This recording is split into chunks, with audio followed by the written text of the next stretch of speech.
പള്ളിയിൽ ബാങ്ക് വിളിക്കുന്ന സമയത്ത് അഷ്ഹദു അന്ന മുഹമ്മദ് റസൂലുള്ളാഹ് എന്ന സുന്ദരമായ വചനം ഉച്ചരിച്ചുകൊണ്ട് പള്ളിയിൽ വെച്ചുകൊണ്ട് തന്നെ ഒരു ഉസ്താദ് മരണപ്പെട്ടു പോവുകയാണ്.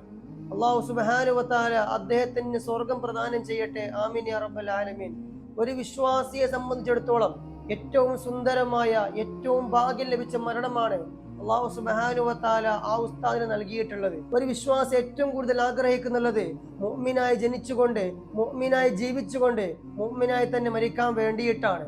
പടച്ചറബിനോട് ഓരോ വിശ്വാസിയും ഓരോ നിമിഷവും ദുആ ചെയ്യുന്നുള്ളത്, പടച്ചറബ്ബേ എന്നെ നീ മുഅ്മിനായി മരിപ്പിക്കണേ എന്നാണ് ഓരോ വിശ്വാസിയായ മനുഷ്യനും ദുആ ചെയ്യുന്നുള്ളത്. മരിക്കുന്ന സമയത്ത് ലാ ഇലാഹ ഇല്ലല്ലാഹ് എന്ന് പറഞ്ഞുകൊണ്ട് മരിക്കാനുള്ള ഭാഗ്യം ഞങ്ങൾക്ക് നീ നൽകണേ എന്നാണ് ഓരോ വിശ്വാസിയും ഓരോ നിമിഷവും ആഗ്രഹിക്കുന്നുള്ളതും റബ്ബിനോട് പ്രാർത്ഥിക്കുന്നുള്ളതും. അതുപോലെ തന്നെ ആ മഹാപണ്ഡിതൻ ആഗ്രഹിച്ച ഒരു മരണമാണ് അല്ലാഹു സുബ്ഹാനഹു വ തആല അദ്ദേഹത്തിന് നൽകിയിട്ടുള്ളത്. അല്ലാഹു സുബ്ഹാനഹു വ തആല ആ ഉസ്താദിന്റെ നന്മകളെ സ്വീകരിക്കുകയും പടച്ചറബ് മഹാനെ റസൂലുള്ളാഹി സ്വല്ലല്ലാഹു അലൈഹി വസല്ലം തങ്ങളോടൊപ്പം തന്നെ ആ ഉസ്താദിനെ നമ്മളെ ഒരുമിച്ച് കൂടി അനുഗ്രഹിക്കട്ടെ. ആമീൻ യാ റബ്ബൽ ആലമീൻ.